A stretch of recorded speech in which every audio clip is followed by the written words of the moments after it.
அன்பு சொந்தங்களுக்கு இனிய வணக்கம். இன்னைக்கு படித்ததில் பிடித்ததில் நம்ம பார்க்க போகிறது ஏசாயா 61 அதிகாரம் 4 வசனம்.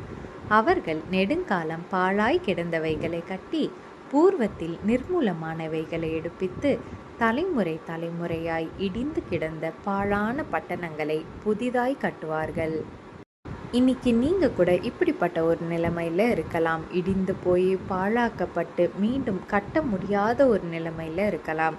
அது எதுவாக இருந்தாலும் சரி, உங்களோட சரீரமாக இருக்கலாம், உங்களுடைய ஆத்மாவாக இருக்கலாம், இல்லை யாருடனோ ஒரு உறவாக கூட இருக்கலாம். இது அவ்வளவு பாழாக்கப்பட்ட நிலைமையில் இருக்குது. இனிமேல் இது சரி பண்ணவே முடியாது அப்படின்னு நினைக்கிறீங்களா? ஆண்டவர் இன்னைக்கு இந்த வசனத்தின் மூலயமாக உங்களுக்கு வாக்கு கொடுக்கிறார். மீண்டுமாக அதை புதுப்பிப்பேன் என்று. இன்னும் புதுமையாக அழகாக உங்களை மாற்றப் போகிறார்.